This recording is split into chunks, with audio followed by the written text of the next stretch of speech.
Hello, welcome back to my channel. This is a video I'm actually doing for Liz the Papercraft 18,000 subscriber giveaway. I'll link all the details below, both of her, obviously her channel, but also the competition or the giveaway that she's offering. It is a challenge. The challenge is that you need to make something that she has a tutorial on her channel. You make the item and then just pop your own video up showing that item, and she'll enter you in the giveaway. I think you have to obviously be a subscriber of hers. Anyway, I'll link all the details down below. Two of the things you have already seen, so I'm not going to spend too long on those. And the reason I've had to show those is because I realised I didn't actually listen to the remit properly, so I actually went ahead and made a micro junk journal using Lizzie's inspiration, I suppose, rather than actually a tutorial of hers. But luckily I've got these pieces in that I've made. I have shown them, but I really love Liz the Papercraft's channel, and that can be seen in the fact that I've already instantly got two things made using her tutorials. So the first one is obviously I think she calls hers a paper wallet clutch. This is one that I'd made. It's so simple. Just make it from, this is scrapbook paper, but obviously you could use book pages, junk mail, literally the envelopes that come through your door, anything really. It's just got to be big enough to house obviously paper bags. Oh, lovely rustly paper bags. And then obviously this is an ephemera holder, and I actually do use mine. As you can see, I've totally forgotten these are in here, but I just keep little bits and pieces of ephemera in there. It is so easy to make, and I will link the video of her showing that tutorial also down below. So that's the one. The other thing I've made is obviously this stuffed paper bag. Again, lovely and rustly. I have shown it before, so I shan't go into too much detail, but obviously you have a paper bag there, there and there. It's literally just 3 paper bags sewn up, and then you can stuff them, you can make pockets with them, you pop different bits of ephemera in there. What else have I got in here? Obviously belly bands, and then you just tuck pieces in there, open it up, and then there's like mini journals that I've put in there, some journaling cards. My middle bag was actually from a bakery near to me, so because it had this lovely glassine in there, I wanted to leave that actually just for more detail in the middle, so that's what I've done. But obviously left that bag then stuffed with goodies in there. And then the back, I actually glued the second paper bag to the first one so that it made a pocket. That's an altered paper clip. And the first one at the bag, I glued it together and left it because it gives it a bit more stability as a flip down. I left that blank on purpose. I wanted you to see it was a bag originally in its life, and then just popped a little band across the bottom to make it hold these bits of cards. So that is a stuffed paper bag tutorial. I will also link Lizzie's tutorial for that down below.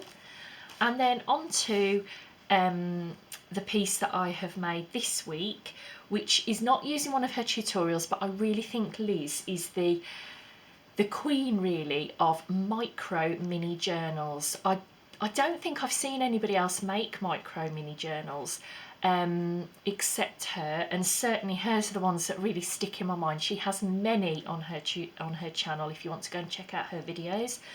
But this is one I made using some inspiration from a video of hers, I think it was back in February this year.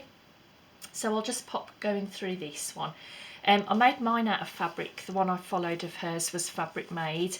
I did pop the doily over, which obviously she hadn't done on hers, but I really don't like seeing the sewing of the spine, so that's why I've done that. Before I did glue it down, obviously I've put this the twine through, so that's what holds that in place so you can't lose your closure. I really love this fabric. I've popped card in between and then obviously put more fabric the other side. I do like that because although it's a fabric cover, it gives it some stability and a bit of oomph really. So going inside on the front, well actually the front and the back, I did then also just glue in a little fabric pocket, and that holds an actual genuine cigarette card. Vintage, it's all vintage. I'm like Liz really, and I like the micro journals to be full of lots of interactive pieces.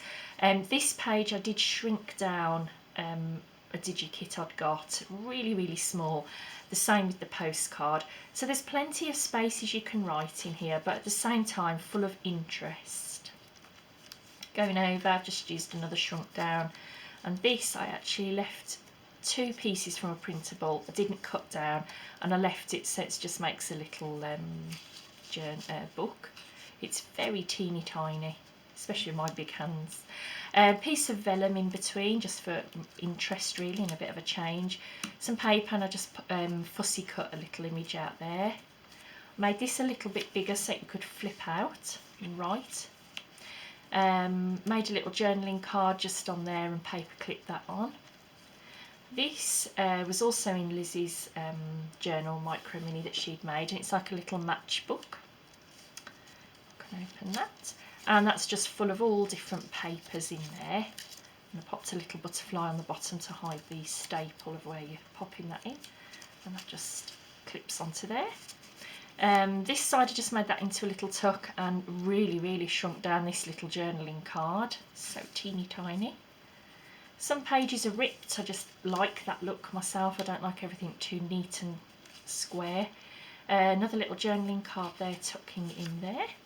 Hope my hands aren't in the way, it's really hard to show this because it's so tiny. Some handmade paper with a cutout. She'd also used this idea, and I thought this was lovely actually in a journal, that some pages, instead of being paper, can be fabric. So that's a fabric page there. There's a, I didn't shrink this one down, I just used part of a printable. Then going over the page, I've used a ticket as an extra flip out, so there's lots to journal there. And she also used this, a little lace page, again just for interest, and actually it does hide if you were writing on there a little bit. Just popped a little sticker on there. This is a printable that I've really shrunk down, and I left that side open so that you could pop a little ticket behind there just for something else to write on. We're at the centre of this. Now the difference between mine and Lizzie's that she'd shown, she'd actually machine stitched all of her pages in. I just felt, for me, I don't think my machine would have coped with this, to be honest, so I thought it was safer to put a 3-hole pamphlet stitch, so that's what I've done. Made 2 little pockets here and just really shrunk down the tags, and they just pop each side of there. Going over the page, just made a little flip up there, that's what I mean. I did want this full of lots of interactive pieces. Shrunk that down and left this side open again so you could just have that hiding in there, but showing enough that you know there's something in there. Another piece of really thick vellum that I stuck down, popped a butterfly on, and that just makes a nice flip. Some good weight to that. The other side of the lace page. This, I just decided, I haven't got anything like, oh, I'll pop this under it. I left that, I've glued it at the top and I've left it open so that somebody could actually just pop something under there as a little tuck. I haven't put anything in there, I think it's nice to have places that you can add your own. The other side of the printable, made another little lace pocket here and just popped a little ticket in there. And that goes on the fabric page, obviously. Like so. Some more handmade paper with the cutouts. Popped a bit of washi tape on this page just for added interest. Made a little tuck there with a little circle cutout printable, and shrunk another card down just to pop that under there. This idea is just a butterfly that I have only glued in the middle, so it's quite, again, you can make it quite 3D and dimensional. And what I did think was you could pop 2 little words under there. I don't know, I might pop 2 names, or maybe 2 words that I like, or just if you had teeny tiny writing on like me, you could write quite a lot there. Going over the page, just the other side of the scrapbook paper, some more brown paper just with an image there, the vellum. Another tuck here just with a teeny tiny postcard in there. Another tuck that side, and this time I just shrunk down a little vintage, I think it's an advert, or it could be a receipt, I'm not sure, I think it's an advert. And then the back page again, obviously back in the fabric with a lace pocket and another vintage cigarette card. I just thought that looked quite nice like that. So those are my makes. Obviously, like I said, that is just using inspiration from Liz the Papercraft, whereas these two items were made using one of her tutorials, that and the paper clutch. So I hope that you've enjoyed what I've brought you today. If you want to enter Liz the Papercrafts competition, the details will be down below. But for now, that's all, and thanks for stopping by. Bye bye.